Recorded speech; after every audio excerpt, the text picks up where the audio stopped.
1장 1절 말씀입니다.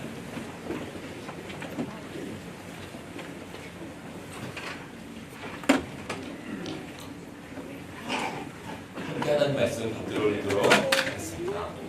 아브라함과 다윗의 자손 예수 그리스도의 대보라. 아멘. 네, 아브라함의 자손으로 오신 예수 그리스도 성경과 복음 두 번째 시간으로 하나님 말씀 듣고가 있습니다.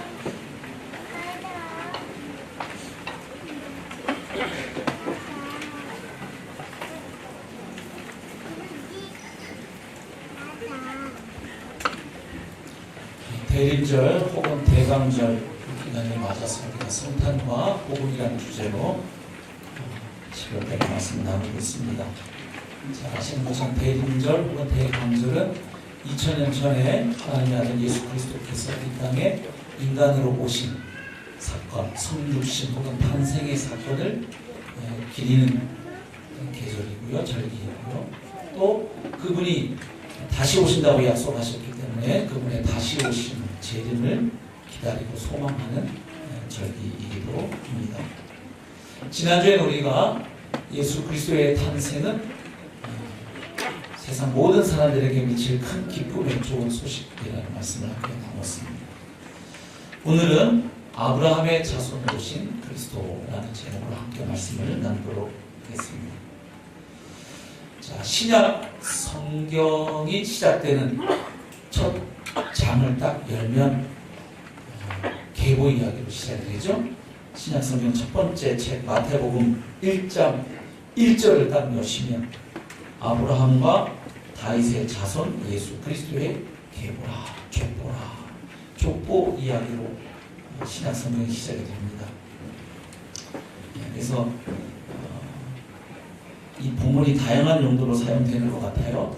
특별히 깊은 밤 잠이 안 오시는 분들 중에 이 족보를 읽으면 잠이 솔솔 나는 낳고 도대체 언제까지 나올 거지 하다 보니 잠이 드신다는 큰 이야기도 들어본 적이 있는데 이 족보 이야기, 낳는 이야기가 계속 나오죠. 이제 이 족보를 서두에 기록한 목적은 분명합니다. 이 마태복음의 저자인 마태는 특별히 유대인들에게 그들이 그토록 기다리고 대망해왔던 메시아가 다른 분이 아니라 바로 예수 그리스도이시고 성경대로 오셔서 성경대로 사시고 죽으시고 부활하신 예수 그리스도, 바로 그분이 유대인들이 그토록 기다리고 대망해왔던 그리스도이심을, 메시아이심을 밝히고 증거하기 위해서 기록했지요. 여러 가지 방법으로 예수님이 메시아 되심을 증거하고 있는데 1장 첫 서두에서는 족보를 통해서도 바로 그 이야기를 하고 있습니다. 결론을 먼저 제시하고 족보를 써갑니다.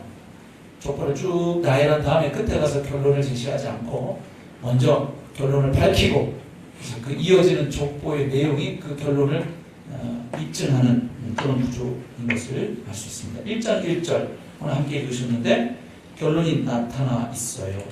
아브라함과 다윗의 자손 예수 그리스도의 계보다, 이렇게 시작합니다. 무슨 이야기입니까?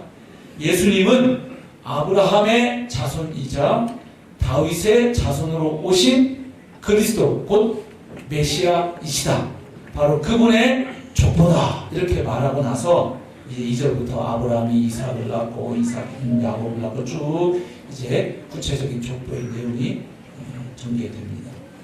그래서 예수님께서 바로 아브라함의 자손으로 오셨고 다윗의 자손으로 오신 메시아이심을 밝혀가는데 순서는 아브라함으로부터 시작해서 예수님에게로 내려가는 하향식 족보입니다.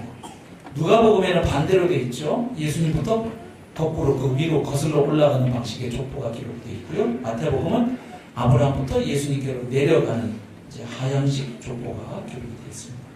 그래서 아브라함에서 시작해서 예수 그리스도에게 이르기까지 하나님이 펼쳐가신 그 구원의 역사, 그 구속 역사의 흐름을 아주 일목요연하게 잘 보여주고 있습니다. 예수님께서 아브라함의 자손으로 오셨다는 것이 무슨 의미일까요? 그리고 그것이 왜 우리에게 기쁜 소식이 될까? 이미 잘 알고 계시는 성도님들이 많이 계시겠습니다만은 이 성탄의 계절을 맞아서 우리가 다시 한번 그것을 정리하고 또 그 말씀이 우리에게 요구하는 삶을 또 결단할 수 있기를 바랍니다. 그래서 오늘은 우리가 아브라함의 자손으로 오신 그리스도, 다음 주에는 다윗의 자손으로 오신 그리스도 계속 또 이어서 살펴보겠습니다. 자, 예수님께서 아브라함의 자손으로 오셨다 하는 데에는 우선 아주 기본적인 의미가 하나 있습니다. 뭐 어렵게 생각할 거 없습니다. 아브라함의 후손으로 오셨다. 그러면 아브라함의 혈통으로 태어나셨다는 거잖아요. 예, 그럼 무슨 의미가 될까요? 이스라엘 백성들에게 아브라함 하면 이스라엘 민족의 시조와도 같은 인물입니다. 예. 그러니까 그 아브라함의 후손으로 예수님 오셨다. 이 말은 예수님은 이 세상에 많은 민족들이 있는데 다른 민족으로 오신 게 아니고 바로 이스라엘 민족의 일원으로 오셨다. 유대인으로 이 땅에 오셨다 하는 의미를 갖죠.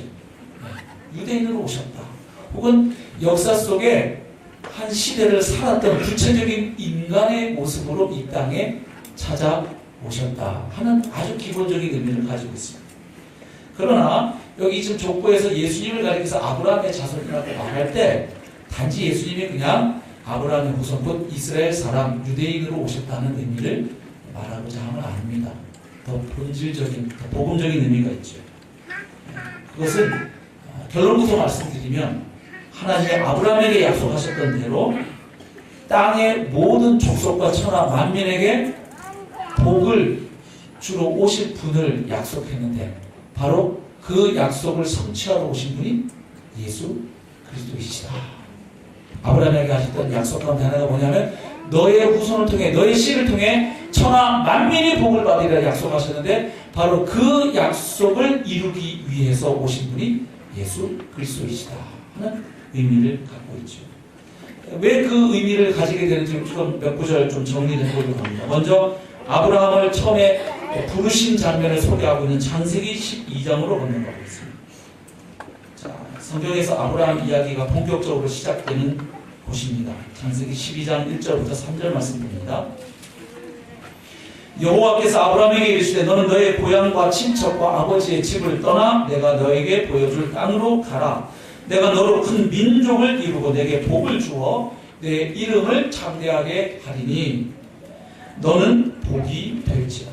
너를 축복하는 자에게는 내가 복을 내리고 너를 저주하는 자에게는 내가 저주하리니 땅의 모든 족속이 너로 말미암아 복을 얻을 것이라 하신지라. 아멘. 자, 하나님께서 아브라함이라고 하는 한 인물을 부르시면서 그에게 명령도 주시고 또한 동시에 약속을 주고 계십니다. 근데 하나님께서 아브라함을 이렇게 부르시게 된 그 이유가 있습니다. 배경이 있습니다. 그 내용이 뭐냐면 바로 창세기 1장부터 11장까지에 기록되어 있는 내용입니다. 그것을 토대로 해서 12장 아브라함 이야기가 시작되고 있거든요. 그래서 하나님께서 아브라함에게 이런 엄청난 약속을 주시게 된 그 배경은 이러합니다. 창세기 1장부터 11장에 기록된 이야기를 우리 수요 성경대학 오셔서 배우셨겠습니다만 원역사라고 합니다. 원래의 역사. 그래서 온 인류의 초기 역사를 기록한 부분인데 그 내용을 간단히 말씀드리면 이런 내용이에요. 우선 1장부터 3장을 보시면 맨 처음에 인생을 포함한 인간을 포함한 우주 만물이 어떻게 존재하게 되었는지를 성경은 밝힙니다. 예. 그리고 인간의 재반 실존 양상들, 예를 들면 삶과 죽음, 노동, 출산, 고통 뭐 이런 것들이 어떻게 시작되었는지를 밝히죠. 그래서 1장에 보면 하나님이 온 우주 만물을 창조하시고 맨 마지막에 인간을 창조하신 이야기를 소개합니다. 그리고 2장에 가면 하나님께서 창조하신 인간을 에덴 동산에 두시면서 하나님이 창조하신 이 피조 세계를 하나님을 대신하여 다스리고 통치할 자로 하나님의 대리인으로 대통치자로 인간을 세우시면서 그들에게 명령을 주시는 내용을 소개합니다. 근데 안타깝게도 3장 딱 넘어가면 바로 이 인간이 하나님께 범죄하여 타락하는 이야기를 소개합니다. 하나님이 금하신 선악과를 취함으로 하나님의 주권에 도전하는 하나님과 같아지려고 시도했던 그들의 죄악 그것을 소개하고 그리고 이제 4장부터 11장까지는 아담과 하와의 범죄를 인해서 이 세상에 어떤 일들이 일어났는지를 소개해 주죠. 아담과 하와의 범죄가 그들 부부의 문제로 끝나지 않았다는 것을 보여줍니다. 4장 딱 넘어오면 바로 아담과 하와의 사이에서 태어났던 두 아들 사이에 있었던 일을 소개하죠. 가인이 동생 아벨을 쳐 죽이는 끔찍한 인류 최초의 살인 사건이 일어났습니다. 그리고 계속 이어지는 이야기를 보면 인류가 하나님 앞에서 끔찍한 죄인의 모습으로 드러나는 것을 보게 돼요. 그래서 노아 홍수 사건이 기록되어 있습니다. 죄악으로 관영한 세상을 보시고 하나님이 심판하실 수밖에 없었던 인류의 그 죄악을 소개해 줍니다. 그래서 노아 홍수 후에 다시 노아의 가족으로부터 세상을 다시 출발시키셨지만 얼마 가지 않아서 바벨탑 사건이 또 기록되어 있어요. 온 인류가 합심해서 창조주 하나님께 도전하고 반역하는 인간의 죄악상을 소개해주고 있습니다. 그러니까 결국 이야기의 흐름을 보면 처음에 하나님에 의해서 이 세상이 또 인간이 아름답고 존귀하게 창조되었지만 아담과 하와의 범죄 이후에 인간의 죄악이 점점 확대되고 있고 재생산되고 있는 것을 보여줍니다. 그래서 인간이 구원자를 절실하게 필요로 한다는 사실을 보여주는 것이죠. 그래서 원 역사를 보면 인간의 역사가 근본적으로 하나님을 떠나서 전개되는 역사. 그래서 죄와 사망의 종로로 타는 역사.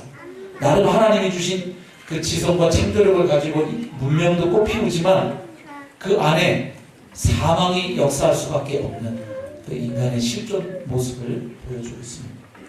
자, 이런 상황에서 이제 하나님이 아브라함이라고 하는 인물을 선택하시고 부르시는 겁니다. 바로 그 아브라함을 통해서 하나님의 구원 역사를 이제 펼쳐 가시려는 것이죠. 그래서 이런 상황 가운데 하나님의 아브라함이라고 하는 한 사람 부르시면서 약속을 주고 계신데 세 가지 약속을 주고 계시죠. 먼저 1절을 보시면 너는 너의 고향과 친척과 아버지의 집을 떠나 내가 내게 보여줄 땅으로 가라. 명령이면서 동시에 약속이 들어가 있죠. 지금 살고 있는 삶의 기반을 떠나서 이제 하나님이 인도해 가실 그 땅을 향해 출발하라는 명령이죠. 근데 이 안에 약속도 함께 들어가 있습니다. 무슨 약속입니까? 이 땅을 떠나서 나아가는 아브라함에게 하나님이 새로운 땅을 보여주시고 허락하시겠다는 약속이죠. 내가 너에게 줄 땅이 있으니 그 땅을 향해 나아가라는 명령이죠. 두 번째 약속은 후손에 대한 약속입니다. 2절 내가 너로 큰 민족을 이루고 내게 복을 주어 내 이름을 창대하게 하리니 너는 복이 될지라. 무슨 이야기입니까? 하나님께서 아브라함에게 많은 후손들을 허락하시겠다는 거예요. 그래서 그 후손들로 하여금 큰 민족을 만드시겠다는 약속입니다. 그 다음 세 번째 약속 3절인데 너를 축복하는 자에게는 내가 복을 내리고 너를 저주하는 자에게는 내가 저주하리니 땅의 모든 족속이 너로 말미암아 복을 약속하십니다. 우선은 아브라함이 하나님께로부터 복을 받고 그런데 그 복이 아브라함에게 멈추지 아니하고 세상 모든 족속 모든 백성들에게로 나아갈 것임을 말씀하십니다. 그래서 세상의 모든 백성들이 아브라함을 통해서 다시금 하나님의 은혜와 복을 회복하게 될 것을 약속하십니다. 그래서 세 가지 맞춰갈 수 있어요. 키워드를 뽑으면 후손, 땅, 복 세 가지다. 그래서 아브라함의 후손에 대한 약속, 그 다음에 그 후손이 살아갈 땅 터전을 주시겠다는 약속, 그리고 아브라함의 후손들을 통해서 땅의 모든 족속이 복을 받게 되리라는 약속 세 가지입니다. 근데 그 세 가지 약속이 이제 아브라함의 인생 가운데 계속 반복되는데 오늘은 특별히 자손 혹은 후손에 초점을 맞춰서 말씀을 좀 보겠습니다. 오늘 아브라함의 자손으로 오신 그리스도의 복음을 살피는 날이니까. 자, 처음에 이렇게 조금 추상적으로 주셨던 하나님의 약속이 시간이 흐르면서 점점 구체화됩니다. 자, 창세기 15장으로 가보겠습니다. 12장에서 하나님께로부터 아브라함은 후손에 대한 약속, 민족에 대한 약속을 받았죠. 그러나 여기 15장에 오기까지 아직 아브라함의 가정에는 자식이 없습니다. 민족은 고사하고 아직 자식 하나, 아들 하나도 없는 상황입니다. 그런데 그런 상황에 무슨 일이 있었냐면 아브라함의 조카 롯이 포로로 끌려가는 일이 일어났죠. 그래서 아브라함이 자기 집에서 길리온 사병 318명을 동원해서 그 연합군대이지만 밤에 기습작전을 통해서 조카 롯을 구해왔어요. 근데 이제 구해오고 나니까 걱정이 되죠. 자기는 수가 적은데 저 연합군대가 정신을 차리고 다시 이제 복수하기 위해서 공격해 오면 뭐 아브라함의 가족은 그냥 뭐 그야말로 싹 몰살당할 수 있는 그런 상황이기 때문에 그렇습니다. 그래서 아브라함이 지금 두려워하고 있는 상황 중에 하나님이 찾아오셔서 말씀을 주십니다. 창세기 15장 1절 이후에 여호와의 말씀이 환상 중에 아브라함에게 임하여 이르시되 아브라함아 두려워하지 말라. 두려워하고 있었거든요. 그러면서 하나님이 자신을 이렇게 소개하세요. 나는 내 방패요. 두려워하고 있으니까 내가 너의 보호하게 되어준다. 걱정하지 마라. 나는 너의 방패요. 너의 지극히 큰 상급이니라. 내가 너에게 상급이 되어줄게 하는 말씀이지. 그랬더니 아브라함이 바로 질문을 합니다. 아브라함이 이르되 주 여호와여 무엇을 내게 주시려 하나이까. 하나님이 자신을 방패라고 상급이라고 소개하니까 바로 이 질문이에요. 아브라함은 상당히 긍정적인 자아상을 가지고 있었던 것 같아요. 그죠? 하나님이 나타나시면 또 뭘 혼내놓으실지 이분이 그러고 왜요? 이렇게 하지 않고 뭐 주시려고요? 이렇게. 물론 하나님이 상급이라고 하시니까 그랬겠지만 물어요. 아브라함이 이르되 주 여호와여 무엇을 내게 주시려 하나이까. 그러면서 그동안 하나님께 살짝 섭섭했던 것을 표현합니다. 나는 자식이 없사오니. 하나님 저한테 후손을 통해서 민족 만들어주고 그 민족에 살 땅 주시겠다고 약속하셨는데 그 약속 받은 지 꽤 지났는데 그 약속 믿고 제가 75세에 하나님 땅을 떠났는데 저는 아직도 자식이 없습니다. 그러나 여기서는 아직 하나님 책임입니다 이렇게까지는 얘기를 안 해요. 그냥 좀 담백하게 저는 자식이 없사오니 나의 상속자는 이 다메섹 사람 엘리에셀이다. 이제 제가 제 이 유산을 이제 넘겨줘야 되는데 저는 아들이 없으니까 결국은 우리 집에 있는 종들 가운데 그래도 제일 똑똑하고 제가 제일 아끼고 제일 신뢰하는 저 다메섹 출신의 저 엘리에셀한테 제가 뭐 다 넘겨야죠. 어떻게 하겠습니까? 이런 이야기죠. 근데 이제 사람이 마음속에 있는 생각을 결국은 말하게 돼요. 그 다음 보세요. 아브라함이 또 이르되 주께서 내게 씨를 주지 아니하셨으니. 기록 나오죠? 아까는 그냥 저는 자식이 없어요. 그러면 뭐 그게 하나님 책임인지 자기 책임인지 어떻게 알아요? 근데 이번에는 아브라함이 콕 찍어서 얘기해요. 내가 아직까지 무자식 팔자인 것은 내가 아들을 못 낳는 내 몸에 이상이 있어서가 아니라 주님 책임입니다. 이런 얘기죠.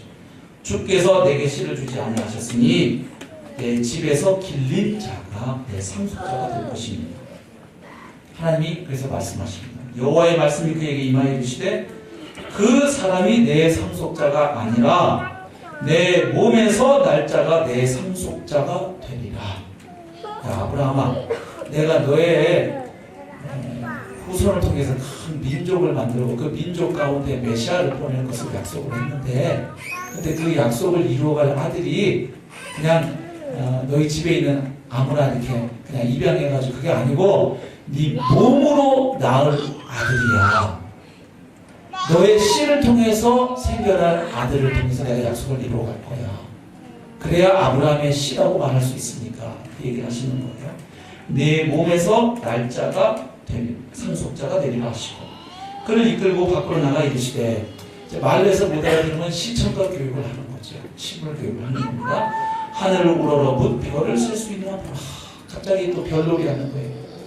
별 하나, 나 하나, 별 아들 별 3개 하시더니 너 못 쓰겠지. 그렇게 하시면서 또 그에게 이르시되 내 자손이 바로 이와 같으리라. 오랜만에 나타나셔서 너 이제 네 안에 사라가 임신했다 이런 소식을 주면 좋겠는데 하늘 보렴 별 많지. 네 자식이 이렇게 돼. 또 뭘 주고 가시는 거예요? 약속범을 또 주시는 약속범이 현실이 되기까지 이제 믿음으로 채워가야 되죠. 다행인 것은 사람들은 약속 어음을 남발하고 부도를 냈는데 하나님은 그러시지 않으신다는 사실. 약속을 반드시 지키시는 신실하신 주님의 약속이죠. 자, 그래서 이제 아브라함이 알았어요. 내 아들을 통해서 민족이 생기는데 그 아들은 그냥 아무 아들이 아니고 내 몸을 통해서, 내 씨를 통해서 생긴 아들을 통해 하나님의 약속이 이루어지는구나. 이걸 알았어요. 근데 이 약속을 받고도 어때요? 또 세월이 흘러도 계속 감감무소식이에요. 그래서 아브라함 부부에게 어떤 일이 일어납니까? 16장에 보면 한 가지 사건이 나와 있죠. 아브라함이 아들을 낳죠. 근데 누구를 통해서 낳습니까? 부인 사라를 통해서 낳지 않고 사라의 몸종인 하갈, 여종인 하갈을 통해서 낳습니다. 모르겠어요. 아브라함도 그 생각을 하고 있었는지 모르겠습니다. 하나님이 내 몸을 통해서 태어날 자식을 통해서 약속을 이루어 가신다고 했는데 우리 아내 사라는 이미 이제 자식 낳긴 틀렸고 하나님의 약속은 내 몸을 통해 태어난 아들을 통해 이루어져야 하고 이거 어떻게 해야 되나? 내가 좀 도와드려야 되겠다. 내 몸을 통해서 태어난 아들이 되는데 사라는 아들을 못 낳니? 그럼 방법은 뭐예요? 다른 여인을 통해서도 아들을 낳아야 되는데 그렇다고 남의 집 여자하고 아들을 낳았다면 큰일 나잖아요. 그러니까 당시에는 몸종은 주인의 소유물로 취급되던 시대예요. 그러니까 사라의 여종은 곧 사라의 거의 소유입니다. 그러니까 하갈이 아들을 낳으면 그 아들은 누구 아들이 되는 거예요? 사라의 아들이 될 수 있거든요. 그래서 아브라함이 이 생각을 했는지 안 했는지는 모르겠어요. 근데 고맙게도 누가 그 얘기를 하는 거예요? 사모님께서 하시는 거잖아요. 이게 어느 날 사라가 아브라함에게 괜히 할 말이 있다고 보자 그러더니 여보, 우리가 하나님을 도와드리자. 아들을 통해서 하나님이 약속하신 게 있는데 아들이 안 생기고 난 안 생기니까 그러면 당신이 하갈을 통해서라도 당신 아들을 만들어야 좀 하나님이 이해 좀 하시지 않겠냐. 좀 하나님 좀 우리가 도와드리는 셈 치고 그렇게 하는 게 어때요? 이렇게 제안을 하죠. 아브라함이 받아들여서 하갈을 통해서 아들을 낳습니다. 이스마엘입니다. 그때가 아브라함의 나이 86세였습니다. 그리고 나서 창세기 17장에 건너가시면 아브라함의 나이 99세가 됐을 때 하나님이 아브라함을 다시 찾아오십니다. 그러니까 86세의 이스마엘 낳고도 한참 세월이 떠올렸어요. 그동안 하나님이 침묵하셨던 거예요. 그런데 17장 1절 보면 이렇게 시작됩니다. 아브라함이 99세 때에 여호와께서 아브라함에게 나타나서 그에게 이르시되 나는 전능한 하나님이라. 아까 15장에서 하나님이 자기를 소개할 때 나는 너의 방패고 너의 상급이다 소개하셨던 하나님이시죠. 이번에는 나는 전능한 하나님이다. 벌써 암시하는 바가 있죠. 전능하신 하나님께서 인간으로서는 불가능한 어떤 일을 이제 아브라함 부부에게 하시겠다는 하나님의 뜻이 암시된 표현입니다. 나는 전능한 하나님이다. 너는 내 앞에서 행하여 완전하라. 내가 내 언약을 나와 너 사이에 두어 너를 크게 번성하게 하리라 하시니 아브라함이 엎드렸더니 그때는 뭐 주시려고요 물었는데 이번에는 아브라함이 그냥 탁 엎드립니다. 믿음이 더 좋아진 건지 체력이 더 많이 소진해서 그런지 믿음이 좋아진지 하여튼 아브라함이 탁 바짝 엎드려요. 그랬더니 하나님 말씀하십니다. 하나님이 또 그에게 말씀하여 이르시되 보라 내 언약이 너와 함께 있으니 너는 여러 민족의 아버지가 될지라. 참 자식 하나도 없어가지고 겨우 자기가 동원해서 아들 하나 낳아드렸더니 하나님 나타나셔서 한다는 말씀이 여러 민족의 아버지. 참 스케일이 커요. 아브라함 입장에서는 하나님 대고요 민족은 고사하고 자식이라도 한 번 더 낳게 해주세요. 이런 생각 들지 않았을까 모릅니다.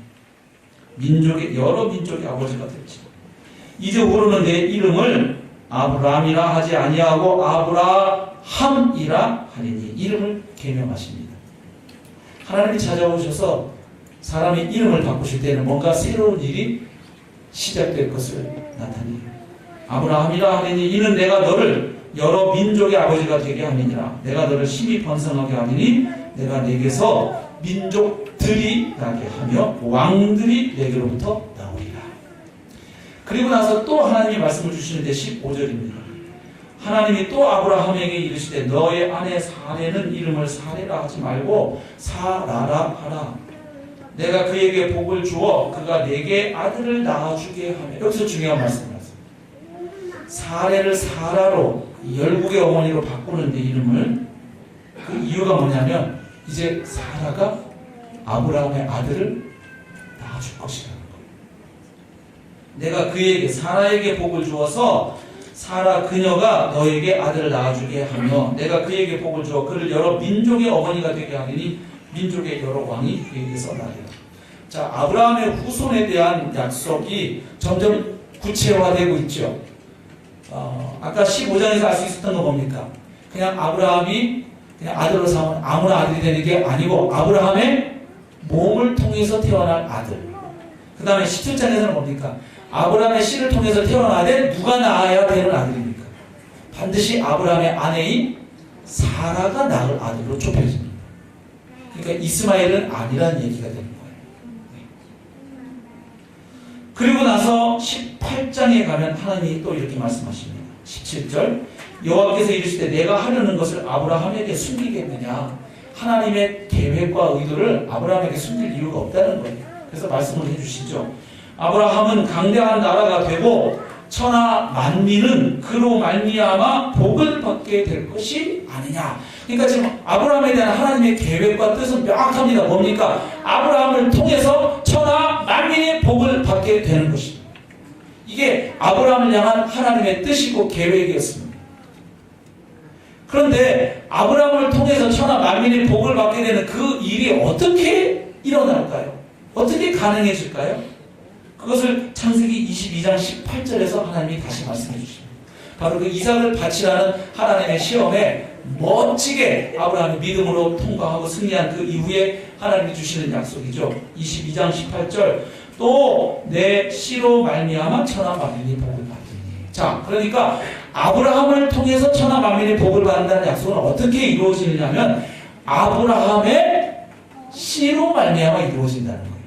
하나님이 아브라함의 후손들 가운데 보내실 한 씨가 있는데 바로 그분으로 말미암아 천하 만민이 복을 받게 되리라는 약속입니다. 아브라함을 통해 천하 만민이 복받는다는 약속은 결국 아브라함의 후손 가운데 오시는 메시아, 아브라함의 씨로 오시는 그 메시아를 통해 바로 그 약속이 성취될 것임을 보여주는 말씀입니다.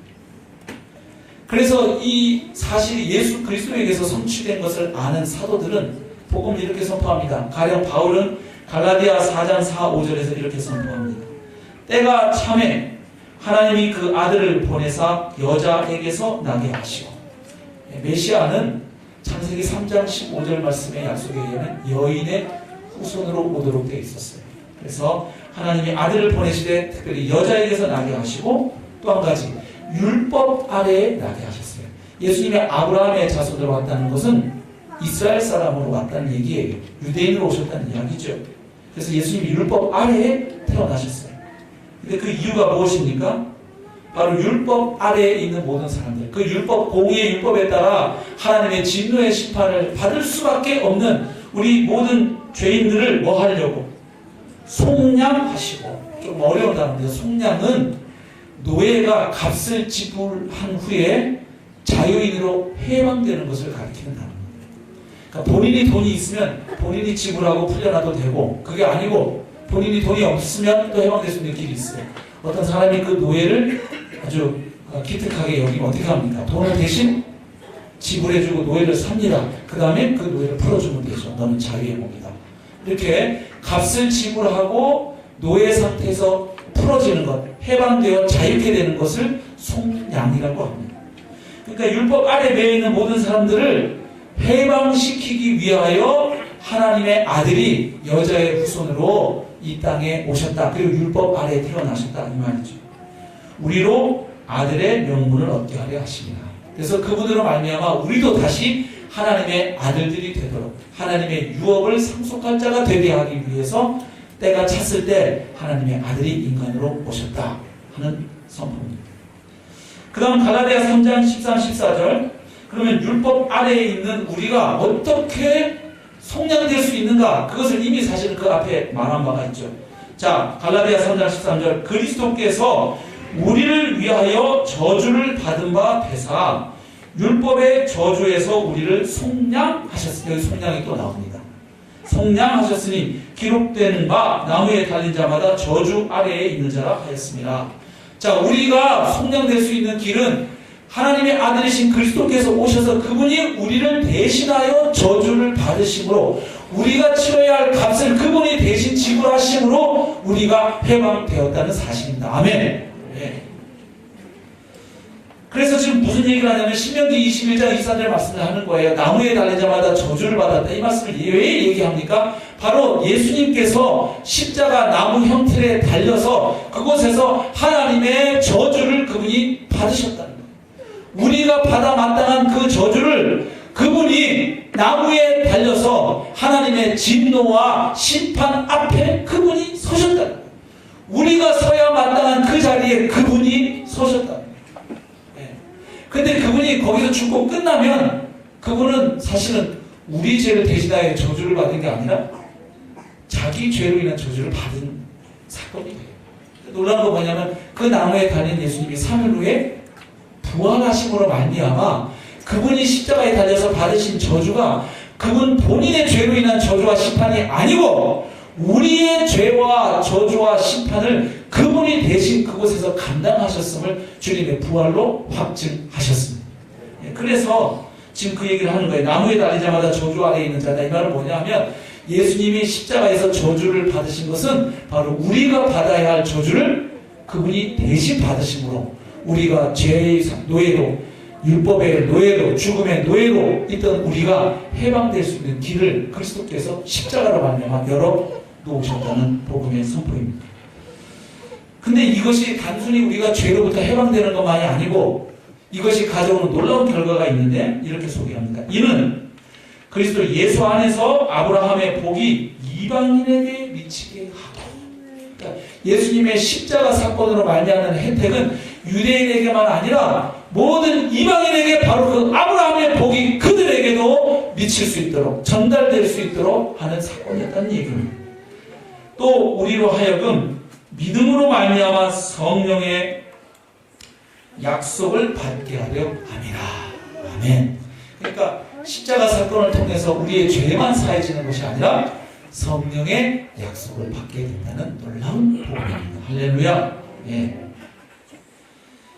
그리고 갈라디아 3장 5절부터 8절에서 바울이 또 이렇게 질문하며 선포합니다. 너희 가운데서 능력을 행하시는 이의 일이 율법의 행위에서냐 혹은 듣고 믿음에서냐. 지금 바울이 갈라디아 교회 성도들에게 이 질문하는 이유가 있죠. 바울이 떠난 후에 갈라디아 교회에 거짓 선생, 거짓 교사들이 들어와서 가짜 복음을 전했습니다. 야, 바울이 너한테 전한 복음이 뭐야? 예수님 믿기만 하면 구원받는다고? 에이, 말이 안 되지. 예수님 믿어야 되는 건 맞고 그 다음에 또 있어. 그럼 뭘 얘기했습니까? 너희들도 이방인들도 구원받으려면 예수만 믿는 걸로는 안 되고 뭐 해야 된다? 너희들도 할례를 받아야지. 그 다음에 율법의 행위로 의롭다함을 받아야지. 이걸 주장한 거예요. 그래서 또 갈라디아 교회 성도들 가운데 그 이야기를 받아들이고 막 할례 받는 사람들이 나오기 시작하고 율법의 행위를 가지고 하나님 앞에 의롭다함을 받으려 하는 자들이 나오는 걸 보고 지금 바울이 질문하는 거예요. 너희들이 구원받은 게 할례를 통해서였냐 혹은 율법의 행위를 통해서였냐 복음을 듣고 예수 그리스도를 믿음으로 말미암았냐 니네 알잖아 대답해봐 이렇게 질문하는 겁니다. 그리고 나서 이렇게 말하죠. 아브라함이 하나님을 믿음에 그것을 그에게 의로 정하셨다 함과 같으니라. 이 거짓 교사들이 자기들 주장을 펼 때 그 논리의 근거로 구약 성경을 자꾸 인용했거든요. 그래서 바울의 복음이 엉터리다라는 걸 구약 갖고 얘기를 하니까 바울도 자신의 복음이 진리이고 참임을 뭘 갖고 입증하려고 하는 거예요? 구약 갖고 그들이 그렇게 존경하는 아브라함 이야기로 입증하는 거예요. 아브라함이 하나님을 믿음에 그것을 그에게 의로 정하셨다. 창세기 15장 6절 말씀이죠. 그때 아브라함이 하나님께 의롭다 함을 받았을 때에는 아직 할례를 받기 한참 전이었단 말이에요. 아브라함의 할례하고 상관없이 믿음으로 말미암아 하나님께 의롭다함을 받았단 말이에요. 그리고 율법은 더더군다나 상관없는 게 율법은 언제 주어졌어요? 아브라함으로부터 약 400년 지나야 됩니다. 모세 시대에 율법이 주어졌어요. 그러니까 아브라함이 믿음으로 말미암아 하나님 앞에 의롭다고 칭함받을 때에는 율법과 할례와 상관없이 하나님을 믿는 그 믿음으로 말미암아 하나님의 은혜에 의하여 주어진 의롭다함이었어요. 아멘. 그 이야기를 지금 아브라함 이야기를 하는 거예요. 그런데 놀라운 것은 그 다음 이야기. 그런즉 아브라함이 믿음으로 의롭다함을 받았으니까 예수 그리스도를 믿음으로 말미암아 죄사함 받은 사람은 아브라함의 자손인 줄 알지어다. 아멘. 그러니까 혈통적으로 유대인이건 이방인이건 상관없이 아브라함이 믿음으로 말미암아 구원받은 이유는 아브라함과 동일하게 믿음으로 말미암아 구원받는 자들이 바로 아브라함의 후손이 되도록 하기 위함이었다. 그 말씀을 하는 거예요. 그래서 믿음으로 구원받은 사람들은 영적인 면에서 다 아브라함의 자손인 줄 알지어다. 이 말을 왜 하냐면 이미 아브라함의 자손이니까 할례 받아서 아브라함 자손 데려갈 필요가 없지. 그 말을 하는 거예요. 이미 너희는 아브라함의 자손인데 뭘 또 세상스럽게 할례를 받으려고 하냐. 그 말을 하는 거예요. 또 하나님이 이방을 믿음으로 말미암아 의로 정하실 것을 성경이 미리 알고. 자, 무슨 이야기입니까? 하나님께서는 아브라함뿐만이 아니라 장차 이스라엘 사람들만이 아니라 모든 이방인들도 다 뭘로? 믿음으로 말미암아 하나님의 자녀가 될 것을 미리 정하셨단 말이에요. 그래서 그걸 미리 하나님이 알고 계셨기 때문에 미리 알고 먼저 아브라함에게 복음을 전하되 복음을 전하셨다는 거예요. 우리 복음은 신약시대에 전해진 걸로 알고 있는데 지금 바울은 이미 아브라함에게도 기쁜 소식이 전해졌다는 거예요. 그 복음의 내용이 뭡니까? 모든 이방인이 너로 말미암아 복을 받으리라. 그러니까 결국 아브라함으로 말미암아 이방인들도 복을 받는다는 이야기는 몇 가지 의미가 있죠. 우선은 아브라함의 후손 가운데 오시는 아브라함의 씨로 오시는 그리스도 메시아를 통하여 그분의 십자가를 통하여 모든 사람이 구원받을 수 있는 길이 열린다는 의미요. 또 한 가지는 아브라함이 오직 하나님의 은혜에 의하여 믿음으로 말미암아 구원을 받았던 것처럼 이제 아브라함의 씨로 오신 예수 그리스도를 믿는 사람들은 그 믿음으로 말미암아 아브라함과 동일하게 하나님께 의롭다함을 받고 따라서 아브라함의 자손이 될 것을 미리 말씀하셨다는 얘기죠. 아멘이죠. 모든 이방인이 너로 말미암아 복을 받으리라 하였느니라. 그러므로 믿음으로 말미암은 자는 믿음이 있는 아브라함과 함께 뭘 받으리라? 복을 받느니라. 아멘. 그래서 결국 신약 성경은요, 예수 그리스도 안에서 구원받은 성도들이, 신약의 성도들이 아브라함과 동일하다는 사실을, 공통점을 가지고 있다는 것을 말해줍니다. 그 공통점이 두 가지입니다. 첫 번째는 성도들의 믿음이 아브라함의 믿음과 본질상 동일하다는 이야기고, 또 한 가지는 그 동일한 믿음으로 구원받은 아브라함의 후손들은 아브라함이 받았던 사명과 동일한 사명을 받게 된다는 사실입니다. 이 두 가지만 정리하고 말씀을 드리겠습니다. 먼저 첫 번째는 아브라함의 믿음과 동일한 믿음, 그 부분을 보는데 로마서 4장을 열어보십시오. 로마서 4장 17절부터 봅니다.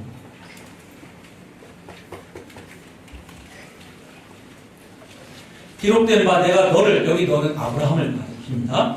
많은 민족의 조상으로 세웠다 하신과 같으니 그가 믿은 바, 아브라함이 믿은 바 하나님은 어떤 하나님입니까? 죽은 자를 살리시며 부활의 하나님이에요. 없는 것을 있는 것으로 부르시는 이시니라. 창조의 하나님이세요.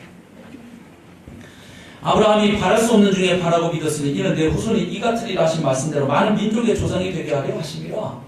그가 백세나 자기 몸이 죽은 것 같고 사라의 태가 죽은 것 같음을 알고도 자식 낳는 일에 관한 한 죽은 시체와 다름이 없었다는 거예요.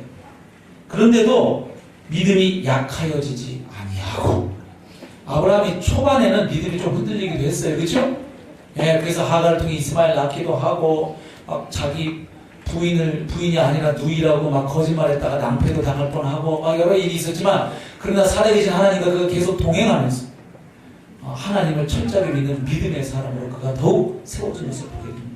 믿음이 약하여지지 아니하고 믿음이 없어 하나님의 약속을 의심하지 않고 믿음으로 견고하여져서 하나님께 영광을 돌리며 약속하신 그것을 또한 능히 이루실 줄을 확신하였으니 그러므로 그것이 그에게 의로 여겨졌느니라.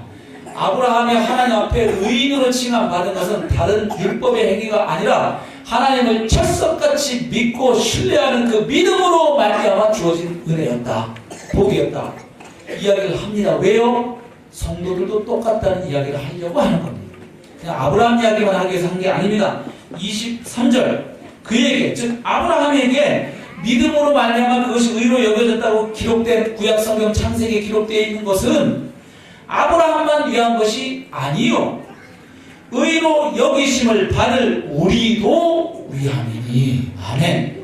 아브라함이 믿음으로 말미암아 의롭다 하심을 받은 걸 성경에서 콕 찍어서 기록해 놓은 것은 아브라함뿐만 아니라 아브라함 이후에 모든 사람들이 유대인뿐만 아니라 이방인들도 아브라함의 씨로 오신 예수 그리스도를 믿는 그 믿음으로 말미암아 의롭게 여겨질 것을 보여주기 위해 하나님이 미리 기록해 놓으셨다 이 말이죠. 의로 여기심을 받을 우리도 위함이니. 그러면서 우리의 믿음과 아브라함의 믿음이 본질상 똑같다는 이야기를 합니다. 우리의 믿음은 어떤 믿음이냐? 예수 우리 주를 죽은 자 가운데서 살리신 이를 믿는 자니라. 아멘. 네, 성도들이 갖고 있는 믿음이 뭐예요? 하나님께서 예수 그리스도를 보내셔서 그분이 우리 죄를 위하여 십자가에 대신 못 박혀 죽으셨을 뿐만 아니라 하나님이 그분을 죽은 자 가운데 일으키심으로 우리의 가장 큰 원수인 죄와 사망, 곧 죽음의 문제를 예수로 말미암아 해결해 놓으셨다는 기쁜 소식이에요. 아멘. 예. 그래서 지금 우리의 믿음의 아브라함의 믿음과 공통된 부분이 뭐냐? 부활신앙이라는 거예요.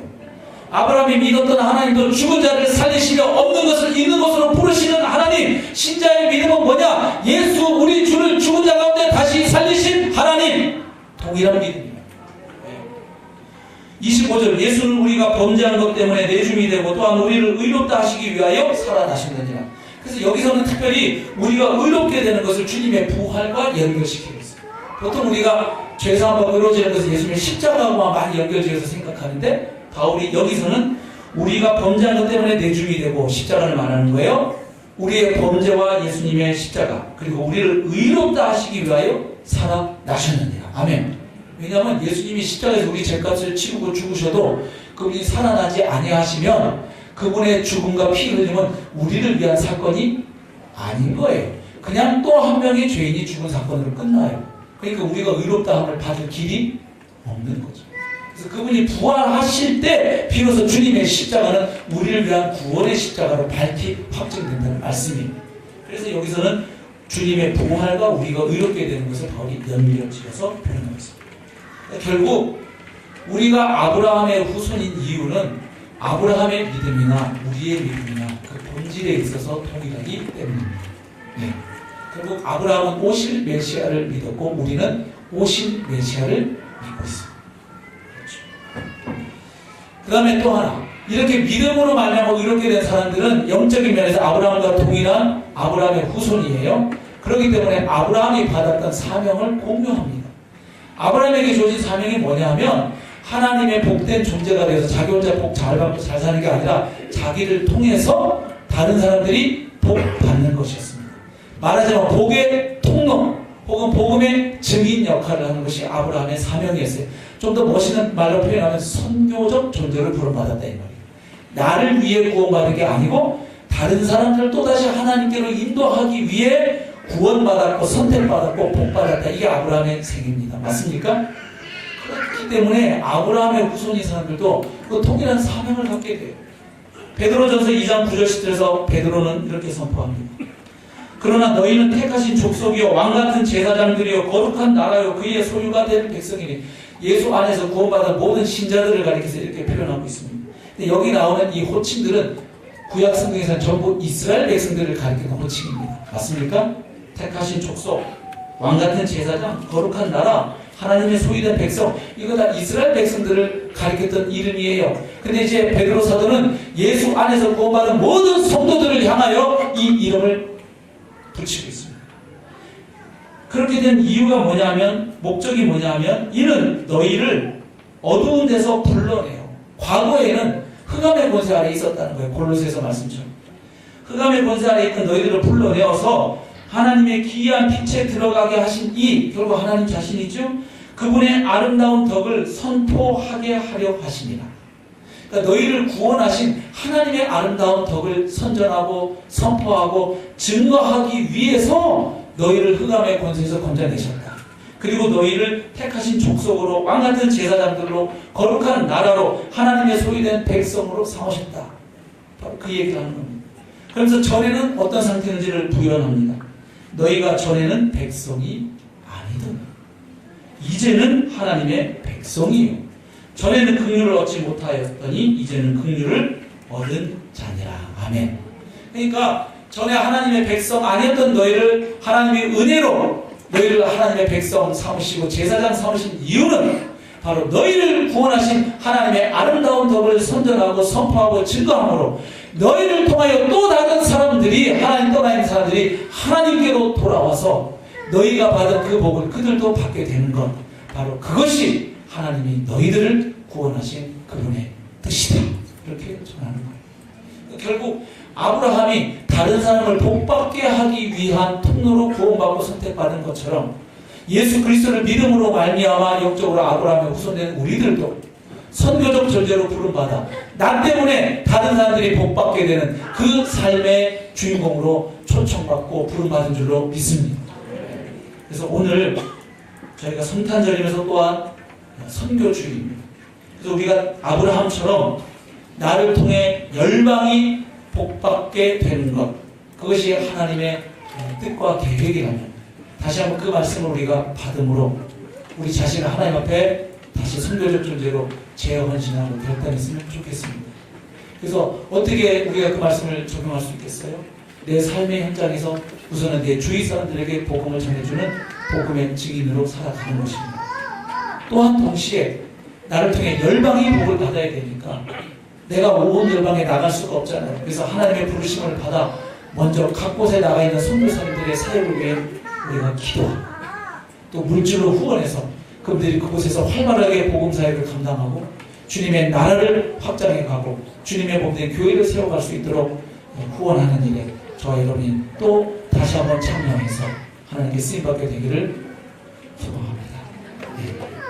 자, 그래서 이 시간 먼저 찬송하고 결단 시간 가질 때 오늘은 좀 특별한 시간을 갖겠습니다. 선교주의니까 매년 해오셔서 아시겠습니다만은 우리가 또 내년도에 하나 앞에 정기적으로 드릴 선교 헌금을 오늘은 좀 작정함으로 우리가 반응했으면 좋겠습니다.